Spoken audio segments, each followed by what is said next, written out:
இந்த வீடியோல ரொம்ப சாஃப்டான எல்லாராலையுமே தப்பு இல்லாம செய்யக்கூடிய ஒரு சிம்பிள் வெண்ணிலா ஸ்பாஞ்ச் கேக் எப்படி பண்ணலான்றத பார்க்கலாம். அதுக்கு ஃபர்ஸ்ட் ஒரு பவுல்ல 4 முட்டை ஆட் பண்ணிக்கோங்க. ஆட் பண்ணதுக்கு அப்புறமா ஒரு எலக்ட்ரிக் ஹேண்ட் மிக்சரை வச்சு நல்லா 5 நிமிஷம் பீட் பண்ணிக்கோங்க. ஸோ 5 நிமிஷம் பீட் பண்ணதுக்கு அப்புறமா பார்த்தீங்கன்னா நல்லா ஃபோமியாகவும் க்ரீமியாகவும் இந்த மாதிரி வந்திருக்கும். இப்போ இதில் 1/2 கப் பட்டர் ஆட் பண்ணிக்கோங்க. ஸோ பட்டர் வந்து திக்காக இருந்ததுன்னா கொஞ்சம் அதை மெல்ட் பண்ணிட்டு சூடு ஆறுனதுக்கு அப்புறமா 1/2 கப் பட்டர் ஆட் பண்ணிக்கோங்க. கூடவே 3/4 கப்பு சக்கரை ஆட் பண்ணிக்கலாம். உங்களுக்கு ஸ்வீட் பிடிக்குன்னா 1 கப்பு சக்கரை கூட ஆட் பண்ணிக்கலாம். அப்புறம் 1/4 கப் காய்ச்சி ஆற வச்ச பால், கடைசியில் 1 tablespoon vanilla extract add பண்ணிட்டு மறுபடியும் இதை நல்லா பீட் பண்ணிக்கோங்க. குறைஞ்சது ஒரு 5 நிமிஷமாச்சு நல்லா பீட் பண்ணிக்கோங்க.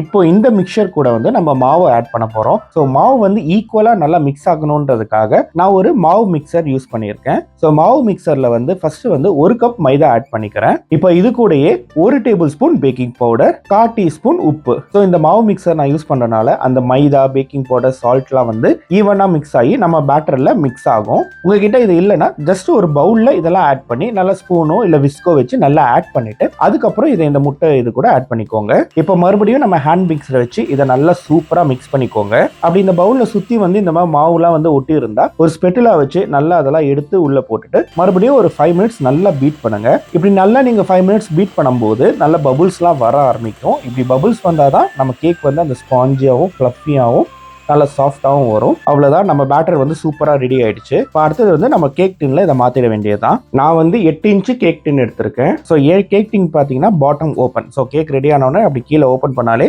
ஈஸியாக கேக் வரதுக்காக தான் நான் இந்த பாட்டம் ஓப்பன் யூஸ் பண்ணியிருக்கேன். ஸோ இது ஆட் பண்ணுறதுக்கு முன்னாடி கொஞ்சம் பட்டரை வந்து நல்லா ப்ரஷ் பண்ணிக்கோங்க. அப்போ தான் நம்ம கேக் வந்து சுற்றி ஒட்டாமல் க்ளீனாக வரும். அவ்வளோதான், இப்போ நம்ம ரெடி பண்ணியிருக்கேன் அந்த கேக் பேட்டரை வந்து இந்த டின்ல ஆட் பண்ணிக்கோங்க. அவ்வளவுதான், அடுத்தது நாம இதை பேக் பண்ண வேண்டியது தான். ஸோ பேக் பண்றதுக்கு அவனை வந்து 180 டிகிரி ப்ரீ ஹீட் பண்ணி வச்சுக்கோங்க. ஸோ இப்போ ப்ரீ ஹீட்டட் அவன்ல மிடில் ரேக்ல நம்ம கேக்கை வச்சுட்டு க்ளோஸ் பண்ணிடலாம். ஸோ இதை வந்து இப்போ 40 நிமிஷம் கரெக்டா பேக் பண்ணணும். ஸோ இந்த 40 நிமிஷம் பார்த்தீங்கன்னா நம்ம கேக் வந்து எப்படி பேக் ஆகும், எப்படி ரைஸ் ஆகுது அப்படின்றத கொஞ்சம் ஃபாஸ்ட் ஃபார்வர்ட் பண்ணி காமிக்கிறேன். ஸோ இப்போ 40 நிமிஷம் ஆயிடுச்சு. இப்போ ஓப்பன் பண்ணி பார்த்தீங்கன்னா நம்ம கேக் சூப்பராக ரெடி ஆயிடுச்சு. இப்போ நம்ம கேக் வந்து நல்லா பேக் ஆயிருக்கா அப்படின்னு பார்க்கறதுக்கு ஒரு 2 ஸ்டிக்கை வந்து நடுவில் இந்த மாதிரி குத்தி பாருங்க.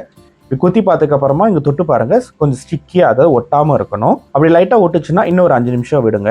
இதை வந்து நம்ம கேக் டின்ல இருந்து எடுக்கும்போது நல்லா ஆறட்டும். ஆறுனதுக்கு அப்புறம் தான் நம்ம கட் பண்ண போறோம். ஆனா நான் இப்போ வீடியோக்காக உங்களுக்கு என்னோடது கொஞ்சம் வார்மா இருக்கும் போதே கட் பண்ணி காட்டுறேன். பாத்தீங்கன்னா இங்க பாத்தீங்கன்னா எவ்வளவு சாஃப்டா இருக்கு. அது மட்டும் இல்லாம உள்ள அந்த ஏர் பபிள் பாத்தீங்களா, அந்த ஏர் பபிள்ஸ் இருந்தாலே வந்து ரொம்ப சாஃப்டா இருக்கும். அவ்வளவுதான், நம்ம எல்லாருக்குமே பிடிச்ச, எல்லாராலையுமே ஈஸியா செய்யக்கூடிய ஒரு சூப்பரான வெண்ணிலா ஸ்பாஞ்ச் கேக் இந்த கிறிஸ்மஸ்க்கு நம்ம ரெடி பண்ணிட்டோம். உலகெங்கும் வாழும் தமிழ் கிறிஸ்துவ நண்பர்களுக்கு ஈஸி தமிழ் குக்கிங் சேனலின் சார்பாக இனிய கிறிஸ்மஸ் தின நல்வாழ்த்துக்கள். நன்றி, வணக்கம்.